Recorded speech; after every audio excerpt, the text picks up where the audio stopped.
सञ्चालन चाहिँ अब अहिलेलाई चाहिँ यो चाहिँ ठाउँ चाहिँ पोखरा महानगरले चाहिँ प्रोभाइड गरिदिनु भएको त्यही भएको भएर चाहिँ आज पोखरा पब्लिक लाइब्रेरीले चाहिँ युएसएमबीसँग कोलाबोरेसन गरेर अमेरिकन कर्नर पोखरा सञ्चालन गर्छौँ अनि त्यही तरिकाले नै हामी चाहिँ दुईटै मिलेर चाहिँ सञ्चालन गरिरहेको छौँ। क्लासिकल म्युजिकहरूको बारेमा नि हामीसँग छ अनि आर्टको किताबहरू छ different art of western art eastern आर्टको चाहिँ हामीसँग चाहिँ कमै किताबहरू चाहिँ वेस्टर्न आर्टहरू चाहिँ आर्ट अफ लिभिङको किताबहरू चाहिँ छ हामीसँग चाहिँ। साउन्ड पल्युसनले चाहिँ अगाडि नै थियो अभियसली धुलो मैलो पनि थियो त यो ठाउँ चाहिँ शान्त छ र मान्छेहरूलाई चाहिँ शान्त र स्वच्छ पनि छ ठाउँ चाहिँ पढ्नेहरूको लागि चाहिँ उचित छ। होपफुली अब राम्रै काम गरियो भने चाहिँ will be promoting a lot of things through Pokhara public library भन्ने लाग्छ।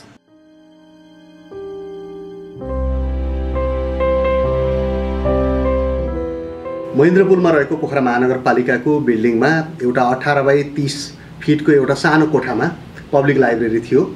त्यो लाइब्रेरीको छतमा त्यो ढलानभन्दा माथि टिनले छाएर राखेको अवस्था थियो। असाध्यै जीर्ण भएको अवस्थामा भएको हुनाले महानगरपालिकाले त्योभन्दा अगाडि पनि निर्णयलाई चाहिँ हामीले कार्यान्वयन गरेर त्यो क्षेत्रलाई ती जीर्ण भएका बिल्डिङहरूलाई त्यहाँबाट हामीले हटायौँ।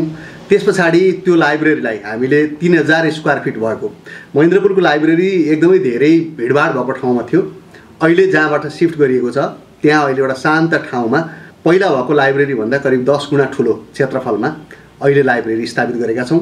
त्यो लाइब्रेरीलाई चाहिने एकजना स्टाफ र त्यो सम्पूर्ण त्यसको भाडा महानगरपालिकाले नै व्यवस्था गरेर त्यो नयाँ ठाउँमा लगेर स्थापित गर्ने काम पनि महानगरपालिकाले नै गरेको हो।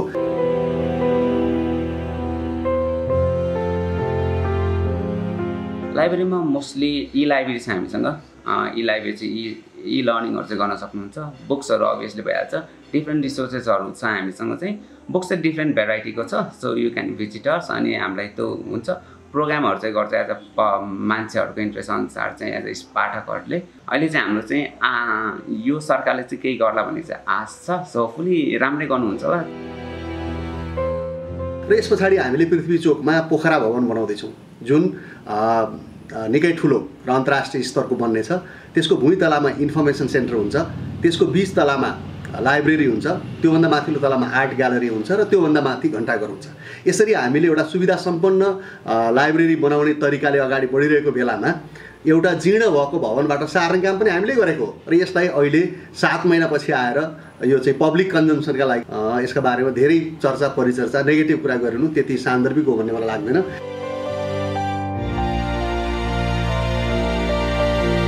पुस्तकहरू एराउन्ड वी हेभ 11,000 बुक्सहरू छन्।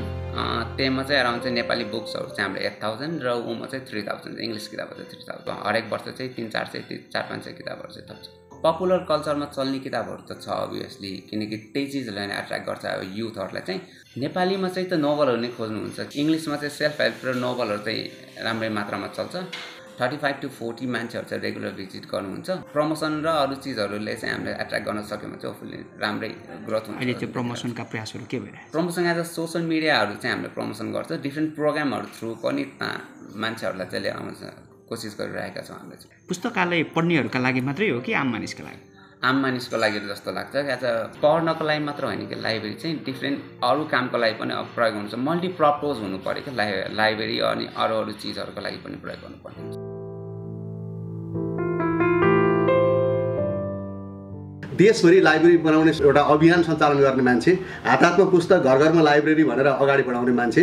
हिजोसम्म म बाई प्रोफेसन पनि आएम पब्लिसर होइन र त्यसपछि देशभरि नै एउटा पुस्तक र पुस्तकालयलाई प्रमोट गर्ने मान्छेलाई पुस्तक नबुझेको मान्छे भनेर टिप्पणी गर्नु पर्यो त्यति सुहाउने कुरा हो जस्तो मलाई लाग्दैन। जे होस् पोखरामा हामी एउटा अन्तर्राष्ट्रिय स्तरको लाइब्रेरी छिटै नै पृथ्वी चोकको पोखरा भवन बनाउँदैछौँ र अरू सबै वडाहरूमा पनि हामीले पुस्तकालय बनाउने कुराहरू चाहिँ एउटा अभियानका साथ अगाडि बढाएका छौँ।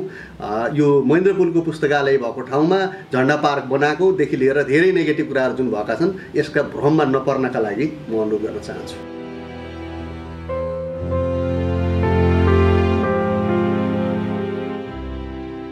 ठाउँ त एकदमै सानो थियो अनि सुविधा अनुसार चाहिँ थिएन। अझ बिल्डिङ चाहिँ भग्नावशेष कम थियो भने भग्नावशेष जोड्न पनि थियो त अपग्रेड गर्नलाई पनि गाह्रो थियो। एज अ महेन्द्रपुलमा स्पेसै सानो थियो।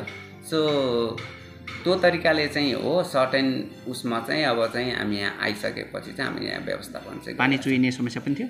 पानी चाहिँ चुइन्थ्यो तर पनि त्यति धेरै चाहिँ चुइन्थेन आज उस भएको भएर चाहिँ अहिले चाहिँ बिल्डिङ चाहिँ जीर्ण भएको भएर चाहिँ सर्टेन प्रब्लमहरू चाहिँ थियो पुस्तकहरू जोगाउन गाह्रो थियो। त्यो